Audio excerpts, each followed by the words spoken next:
नमस्कार, आवाज 24 न्यूज में आपका स्वागत है। और आज हम चर्चा करने वाले हैं उस चुनावी महासंग्राम का जो कल पूरा हो चुका है।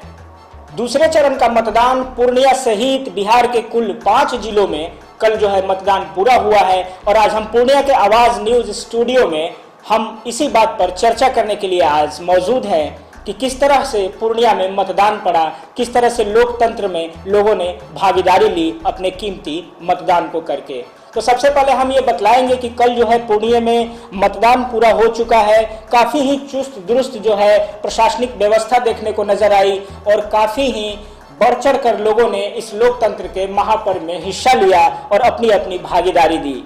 जहां तक पुरुषों की बात करें तो पुरुषों की भी तादाद बहुत ज्यादा संख्या में देखी गई और ठीक उन्हीं के बराबरी में महिलाओं की भी जो संख्या है हर बूथ पर हमने पर्याप्त रूप से देखा।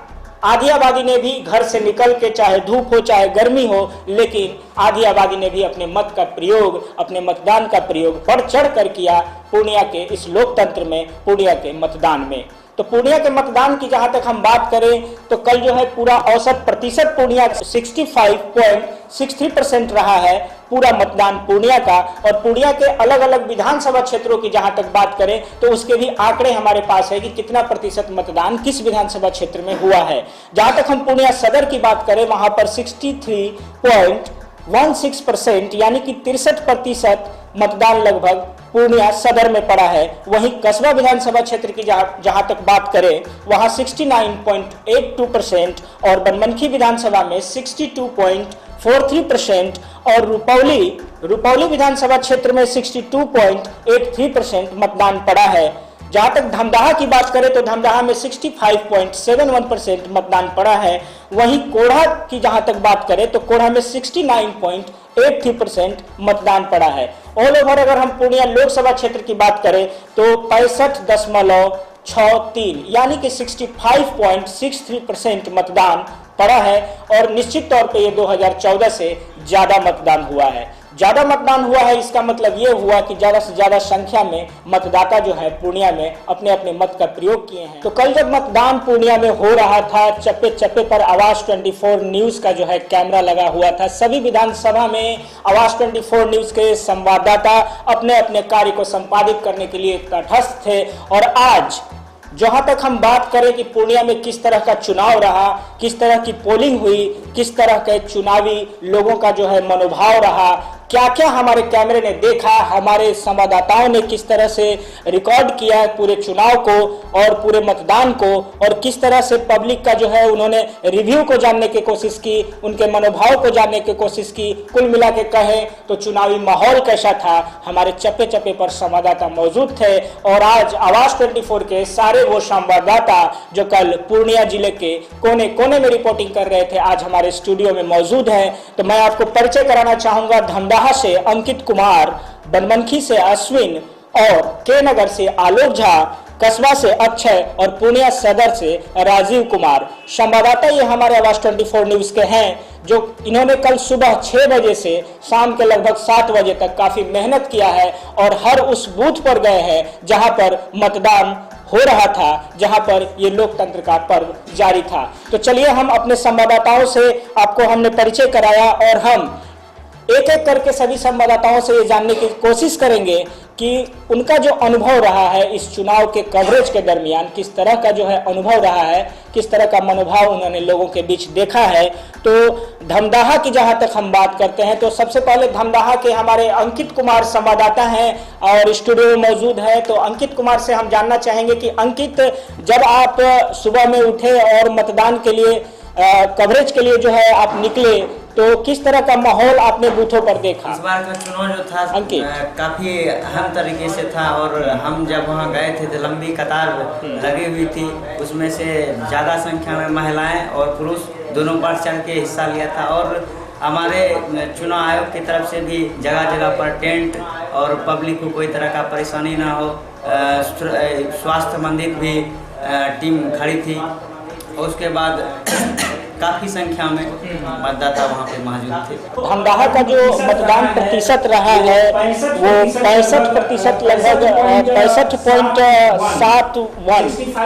65.71 मतदान आपके धमदाहा में पड़ा है। क्या लगा है कि ये जो प्रतिशत पड़ा है 2014 से ज्यादा है? जी 2014 से ज्यादा है। इसका रीजन है कि इस बार महिला और पुरुष बढ़ चढ़ के हिस्सा लिए हैं और जम के मतदान किए हैं। इसका यही रीजन है कि किस तरह के मतलब कि महिलाओं से क्या आपने बात की थी? महिला जो मतदाता थी वो वोटर लाइन में जो खड़ी थी उनके मनोभाव को जो है जानने की आपने कोशिश की। किस तरह का माहौल लगा? वहाँ माहौल लगा कि एनडीए के पक्ष में, कहीं एनडीए के पक्ष में देखने को मिला तो कहीं महागठबंधन के पक्ष में देखने को मिला। अगर कुल मिला के देखा जाए तो एनडीए वहाँ मजबूत स्थिति में उभर रही है। एनडीए चलिए, ये जहाँ तक हम बात करें कि वहाँ का प्रशासनिक व्यवस्था, सुरक्षा व्यवस्था वगैरह आपको कैसा नजर आया? व्यवस्था हर एक बूथ पे चुस्त दुरुस्त था, कहीं कोई तरह का शिकायत नहीं मिला। चलिए अंकित, आपने धमदाहा की जो जानकारी दी, ये थे अंकित और धमदाहा के हमारे संवाददाता थे आवाज 24। अश्विन हमारे बनमनखी के संवाददाता है जिन्होंने कल सुबह से लेकर शाम तक रिपोर्टिंग की है। तो चलिए हम अश्विन के पास चलते हैं और जानने की कोशिश करते हैं कि बनमनखी में कैसा रहा मतदान। तो अश्विन, आप बतलाएं, आपने पूरे दिन कल रिपोर्टिंग की है, किस तरह का मतदान रहा आपके बनमनखी में? 62.43% मतदान जो है इस बार पड़ा है। तो क्या बतलाना चाहेंगे, किस तरह से आप चुनावी मिजाज देखे बनमनखी में इस बार? बनमनखी में 30+ जो है एनडीए का है और उसके बाद महागठबंधन का है। मतलब कि महागठबंधन और एनडीए दोनों को मतदान मतलब पड़ा है। किस तरह का महिलाओं की भागीदारी देखी आपने बनमनखी में? महिला जो है एनडीए का है, कोई भी रहे, कोई भी जाति का रहे, लेकिन एनडीए का महिला और पुरुष में जो है बंटवारा किया गया, मतलब कि दोनों में भागीदारी बढ़ती हुई थी। चलिए प्रशासनिक सुरक्षा की बात करते हैं। बनमनखी में कैसी प्रशासनिक सुरक्षा? प्रशासनिक सुविधा तो चुस्त दुरुस्त था। जहाँ तक बात करें और सारी व्यवस्था भी थी। जो 1-2 बूथ पे आपको पानी और सारा चीज का व्यवस्था था, टेंट उंट गड़ा हुआ था पूरा। मतलब मॉडल मतदान केंद्र जो बोलते हैं वो बनमनखी में भी बनाया गया। जी। चलिए अश्विन, बहुत बहुत धन्यवाद। आपने कल काफ़ी मेहनत किया है, चुनावी कवरेज को जो है किया है और पूरा किया है, बहुत अच्छे तरीके से काम किया है। अब हम चलते हैं पूर्णिया सदर पर। और पूर्णिया सदर जो है ये पिछले बार का भी रिकॉर्ड टूटा है कहीं न कहीं मतदान का 2014 के बाद। पूर्णिया सदर में इस बार 63.16% जो है वोट पड़ा है और पूर्णिया सदर में महिला और पुरुष काफी बड़ी संख्या में जो है मतदान केंद्र पर देखने को मिले हैं। और जहां तक प्रशासनिक सुरक्षा की बात की जाए तो प्रशासनिक सुरक्षा भी जो है पूर्णिया सदर में काफी चुस्त दुरुस्त तरीके से देखने को मिली है। तो चलिए राजीव कुमार हमारे संवाददाता है जो कल कंटिन्यू जो है कवरेज में बने रहे आवाज 24 न्यूज के तरफ से और उन्होंने मतदान को अपने कैमरे में कैद किया। तो राजीव कुमार से हम जानना चाहेंगे कि पूर्णिया सदर का जो ये परसेंटेज बढ़ा है पिछले बार से, इसका क्या कारण रहा और किस तरह का चुनावी मनोभाव जो है जनता के बीच देखने को मिली? Over to Rajeev Kumar.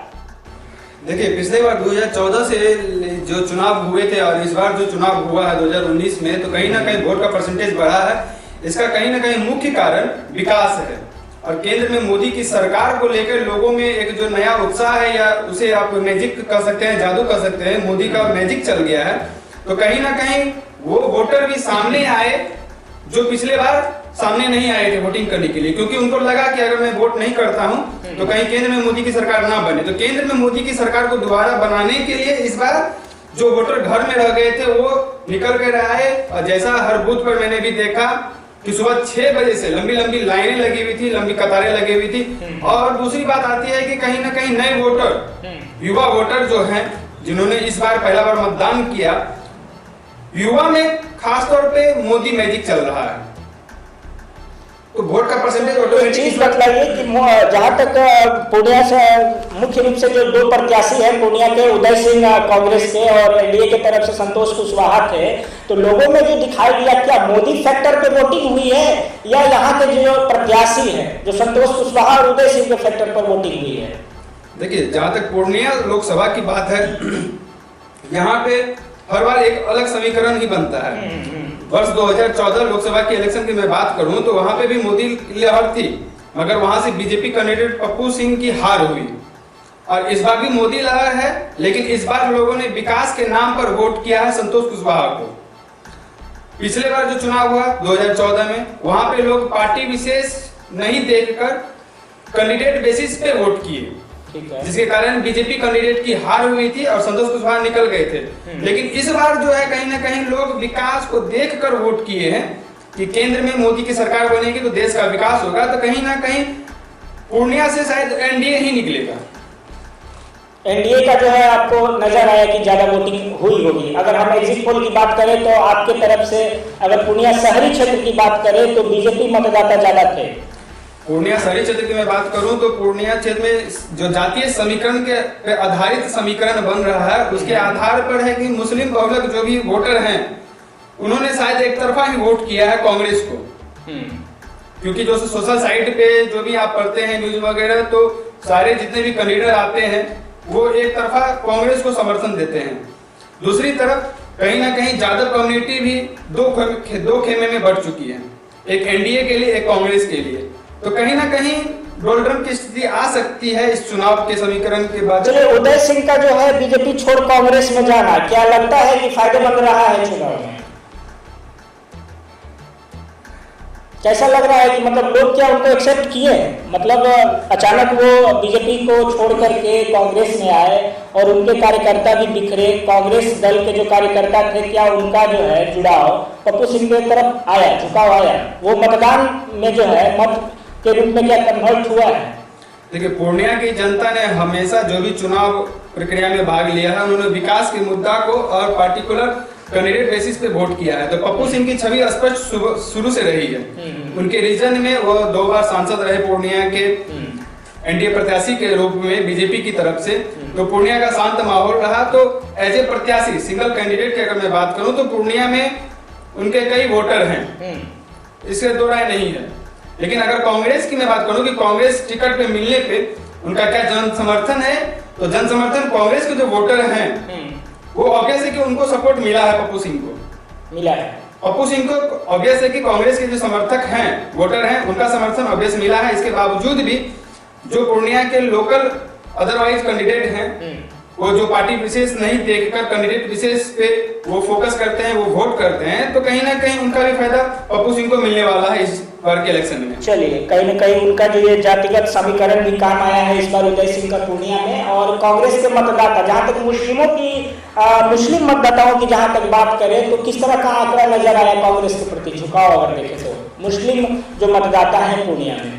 मुस्लिम मतदाताओं की मैं अगर बात करूं तो कहीं ना कहीं विरोधाभास सामने आता है, क्योंकि मुस्लिम के जो बड़े नेता हैं उनका कई बार स्टेटमेंट आ चुका है कि मोदी को हटाना है, आप एक तरफा कांग्रेस को जीत दिलाएं, हाथ छाप में डालें, क्योंकि ये मैं नहीं, ये और भी मीडिया बोलती है। तो कहीं ना कहीं मुस्लिम समीकरण का जो वोटर है वो ज्यादातर कहीं ना कहीं वो कांग्रेस के खेमे में वोट गया है इस बार। मतलब मोदी विरोध, मतलब जहां तक मोदी लहर की बात करें वो मुस्लिम को लुभाने में अभी भी मोदी जो है पीछे है, बहुत पीछे है मोदी। कहीं ना कहीं मुस्लिमों को एक डर है कि अगर मोदी सरकार केंद्र में फिर से आती है तो उनको खतरा महसूस होता है या एक कहे कि मनोभाव नहीं मिला पाए हैं मोदी इस बार भी। 2014 को ही रिपीट किया गया है पूर्णिया में इस बार भी। हाँ, मोदी सरकार की अगर बात करूं तो मुस्लिम कैंडिडेट्स को उन्होंने लुभा नहीं पाए हैं। मुस्लिम कहीं ना कहीं उनके दिल में एक डर है कि मोदी सरकार आती है तो उनको दबाया जाएगा, अल्पसंख्यक है ही शुरू से, उनको और दबाया जाएगा, इसलिए वो मोदी सरकार का विरोध करते हैं। चलिए, कुल मिलाकर अगर देखा जाए तो मतदान का प्रतिशत है 2014 के मुकाबला कहीं न कहीं ज्यादा रहा है पूर्णिया का। और ये जो मूव आया है, एक्स्ट्रा जो मूव आया है, नए मतदाता भी जुड़े हैं इस बार जो पहली बार मतदान किए होंगे, तो ऐसा क्या लग रहा है कि ऑल ओवर अगर देखा जाए तो यहाँ झुकाव एनडीए की तरफ ज्यादा नजर आया और कांग्रेस क्या अपना जो वोट बैंक है सिर्फ उसको ही ले पाई है?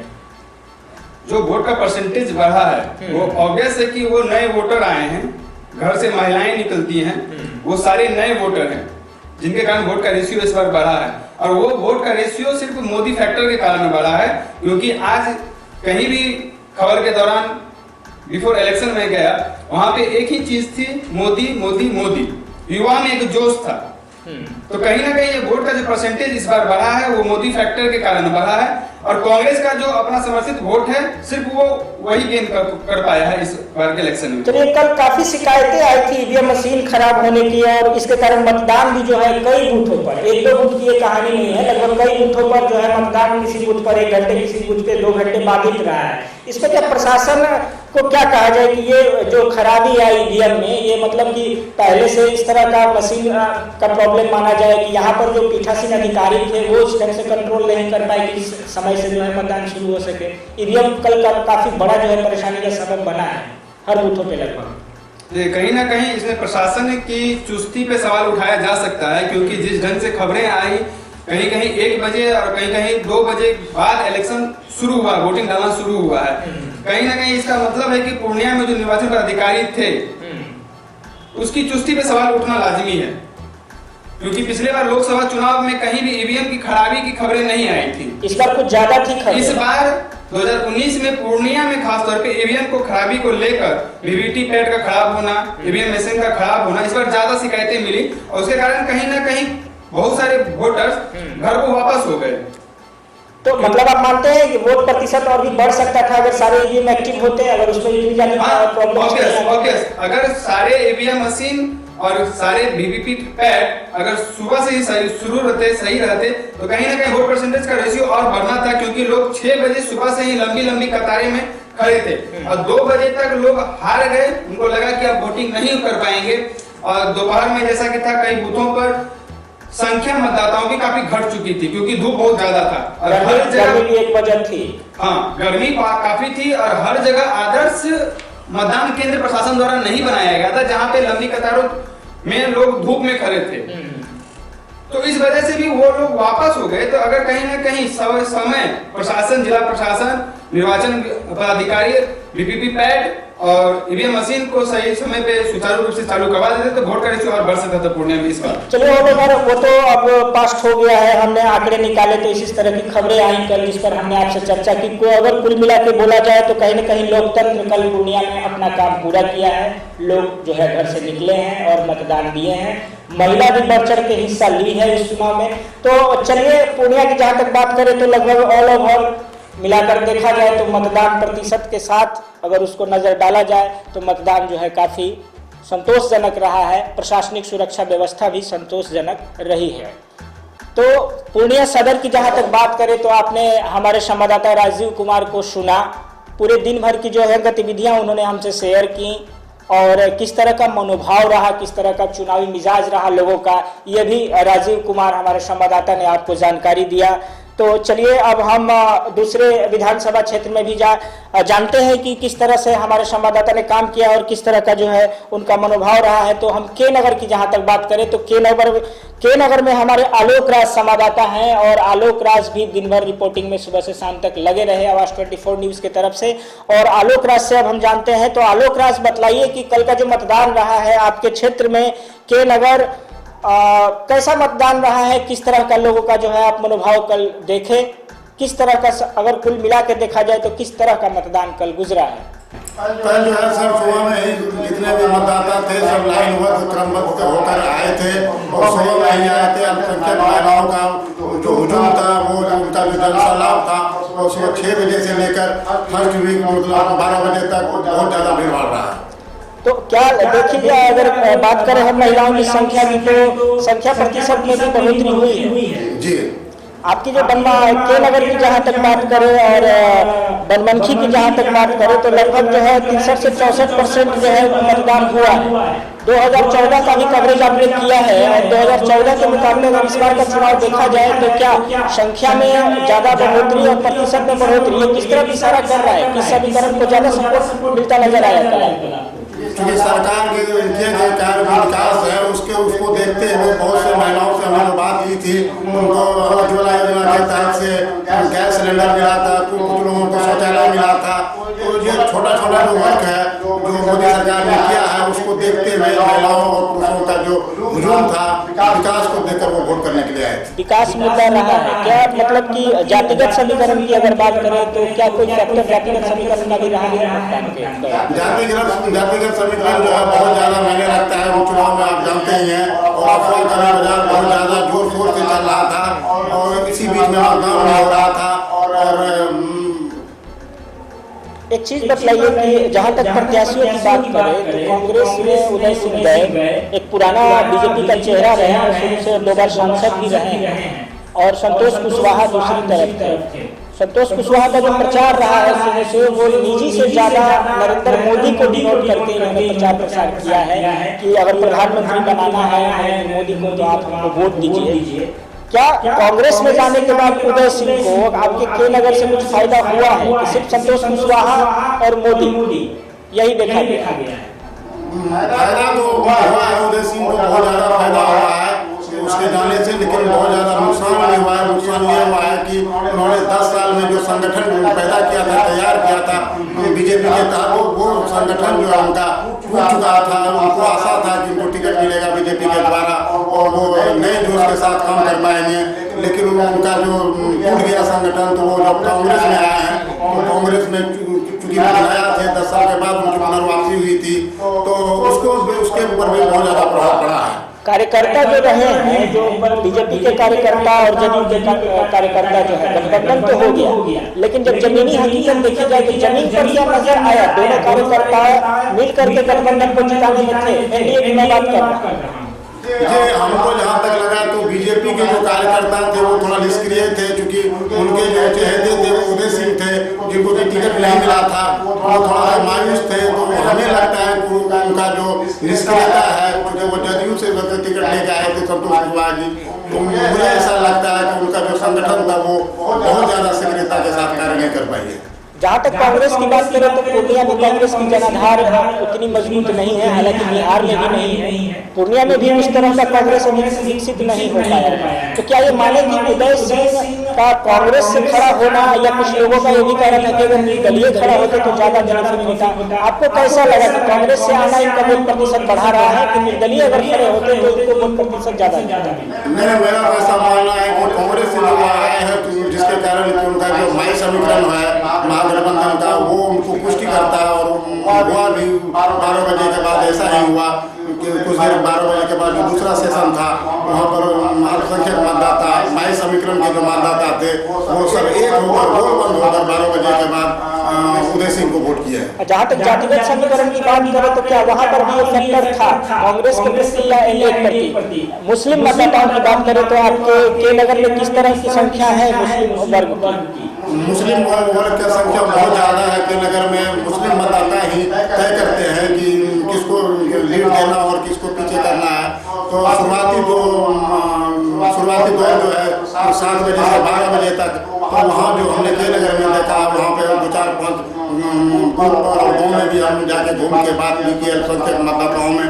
तो शुरुआती जो दौर है विकास के नाम पर, कहीं लेसी सिंह के विकास के नाम पर, तो कहीं संतोष कुशवाहा के विकास के नाम पर, तो कहीं मोदी के नाम पर, तो कुल मिला के अगर आप निकालिएगा पूरा समीकरण तो मोदी वर्सेस उदय सिंह का लड़ाई था, जिसमें कि उदय सिंह पीछे नजर आते दिखाई दे रहे। मोदी वर्सेस उदय सिंह का लड़ाई था। चलिए, मतलब मुद्दा जो रहा है क्या सिर्फ मोदी और उदय सिंह का रहा है कि पूर्णिया का जो विकास है ये भी कहीं मुद्दा रखता है कि पिछले 5 साल में जो काम कुशवाहा जी जो सांसद रहे हैं उनके तरफ से उस काम की चर्चा की गई कभी क्या? या नीतीश कुमार को कहीं क्या मुस्लिम मतदाता मिल पाए इस बार? नीतीश कुमार को मत किए हैं, लेकिन बहुत ही कम उनका परसेंटेज है। वही शुरुआती दौर जो है 10-15% अल्पसंख्यकों का उनको मत गया है। तो अल्पसंख्यक जो है वो नीतीश कुमार से थोड़ा सा विकसित हुए हैं। जी, और वो कांग्रेस की तरफ कर जी। तो चलिए, ऑल ओवर प्रशासनिक व्यवस्था की जहाँ तक बात की जाए तो आपके क्षेत्र जहाँ जहाँ आपने भ्रमण किया आवाज 24 के संवाददाता के रूप में, तो किस तरह का नजारा देखने को मिला सुरक्षा के मद्देनजर? सुरक्षा के मद्देनजर मैं जिला प्रशासन को बहुत धन्यवाद देना चाहता हूँ। उनके द्वारा जो है जो भी व्यवस्था किया गया था और बहुत ही अच्छा था। थोड़ा बहुत ईवीएम में कहीं तकनीकी गड़बड़ी का समस्या आई है, जो थोड़ा आधा घंटा 1 घंटा भी नहीं लगा, वो दुरुस्त कर दिया गया है। मैं एक बार फिर पूर्णिया जिला प्रशासन को उनके अच्छे चुनाव संपन्न कराने के लिए उनको बधाई देता हूँ। चलिए, आवाज 24 के आप संवाददाता रहे हैं और प्रशासन के काम से कम आप अपने एरिया में काफी संतुष्ट नजर आए कि आपने जहाँ भी देखा तो प्रशासन जो है काफी चुस्त दुरुस्त नजर आया, सुरक्षा व्यवस्था हो या जहाँ तक ईवीएम की बात करें तो क्या ईवीएम की खराब होने की सूचनाएं आपके क्षेत्र से भी काफी आ रही है, समय रहते उसे दूर किया गया कि नहीं? जी बहुत कम समय लगा, बहुत से 30 से 35 मिनट लगे हैं उसको बदलने में। कुछ रिजर्व भी उनके पास जो प्रेसिडेंट ऑफिसर रहते हैं उनके पास उपलब्ध रहता है, तो 30 से 35 मिनट उनको लगा। चलिए, बहुत बहुत धन्यवाद आलोक राज जी। तो ये आलोक राज जी थे हमारे संवाददाता आवाज 24 न्यूज के, जो के नगर प्रखंड से जो है सो ये जानकारी दे रहे थे कि किस तरह से कल पूर्णिया का मतदान बीता है और किस तरह के चुनावी समीकरण वहां पर। अभी हम चर्चा कर रहे थे के नगर के हमारे आलोक राज संवाददाता से, जिन्होंने अपनी जो है अनुभव को जो है हमसे शेयर किया अपने स्टूडियो में आकर के कि कैसा रहा कल पूर्णिया का मतदान। और चलिए अब हम चलते हैं कसबा विधानसभा क्षेत्र भी चुनावी महकमे और चुनावी समीकरण, जहां तक सांसद या संसदीय क्षेत्र की बात करें तो कसबा महत्वपूर्ण जो है विधानसभा क्षेत्र है, जो कहीं न कहीं यहाँ के राजनीतिक समीकरण को बदलने में बहुत बड़ी भागीदारी रखता है पूर्णिया जिले में। तो हम अक्षय जी से मिलते हैं। अक्षय है हमारे आवाज 24 के संवाददाता कसबा से, और उनसे जानते हैं कि कैसा रहा कल का मतदान। तो अक्षय, आप बतलाएं कि कसबा में आपने काफी भ्रमण किया, रिपोर्टिंग की पूरी दिन, किस तरह का जो है समीकरण देखने को मिला, किस तरह का चुनावी माहौल जो है आपने देखा और अपने कैमरे में कैद किया? जी सर, ये पूर्णिया लोकसभा चुनाव का मेरा दूसरा कवरेज था सर। 2014 के बाद मैंने 2019 में दूसरी कवरेज की, तो 2014 के मतलब अनुमान में अनुसार तो इस 2019 में जो है वो मतलब कि मतदाताओं में ज्यादा इच्छुक दिखाई दिया, ज्यादा उत्साह दिखाई दिया। उत्साह जी, मैं लगभग 5:30 बजे मतलब घर से निकल गया था कवरेज के लिए। 5:30 से लगभग 8 बजे तक कवरेज किया, तो 5:30 से ही मतदाताएं अपने लाइन में लग गई थी, जबकि 7 बजे से मतदान होना था। समय से पूर्व ही लोग आ गए, समय से पूर्व आ चुकी थी। तो इससे पता चल सकता है कि मतलब कितना उत्साह था मतदाताओं में। उत्साह तो ठीक था, लेकिन जब आप बूथ पर पहुंचे रिकॉर्डिंग करने के लिए अपने न्यूज़ कवरेज के लिए, तो महिला और पुरुष की जहां तक हम बात करें तो किस तरह का उत्साह, उस आधी भागीदारी जो देश की है महिलाएं, उसमें किस तरह की जो है उत्साह देखते हैं? ज्यादा उत्साह महिलाएं में देखी गई, क्योंकि पुरुष से ज्यादा संख्या मेरे मतलब जिस बूथ पे हम गए कवरेज करने, पुरुष से ज्यादा महिलाओं में उत्साह देखी गई, और महिलाएं मतदाता ज्यादा दिखी गई, और कुछ बूथ पे महिला मतदाता और पुरुष मतदाता सेम देखी गई। पिछले बार की चुनाव की जहाँ तक बात है, पिछले बार भी आपने कवरेज किया है लोकसभा चुनाव को। इस बार के चुनाव और पिछले बार के चुनाव जहाँ तक मतदान प्रतिशत की बात करें, आपका जो कस्बा है उसमें 69.82% मतदान हुए हैं, जो काफी ज्यादा माना जा रहा है पिछले बार के अनुपात में। क्या कारण रहा होगा कि इस बार अनुपात काफी बढ़ा है 2014 के मुकाबले? जी, ये विकास पे भी बढ़ा और कुछ जाति समीकरण पे भी बढ़ा है। जहाँ मतलब मुस्लिम समुदाय के लोग हैं, जहाँ मुस्लिम समुदाय के लोग हैं जिस क्षेत्र में, वहाँ एनडीए का थोड़ा सा मतलब कि नीचे स्तर पे दिख रही है। जहाँ तक प्रत्याशियों की बात करें तो कुशवाहा जी, संतोष कुमार कुशवाहा और उदय सिंह, ये दोनों के बीच कांटे की टक्कर नजर आई कि एक तरफा मतदान? निश्चित कांटे की टक्कर आई। मतलब कि जहाँ मुस्लिम समुदाय के लोग हैं वहाँ से यूपीए लीड पे है, मतलब बराबर भी नहीं, लीड कर रहे हैं यूपीए, और एनडीए थोड़ा पीछे कहीं मतलब कि ऐसा भी बूथ पे गए जहाँ की आपका एक मतलब पोलिंग एजेंट भी नहीं था जदयू का। 232 बूथ वहाँ पे आपका पोलिंग एजेंट नहीं था जदयू का।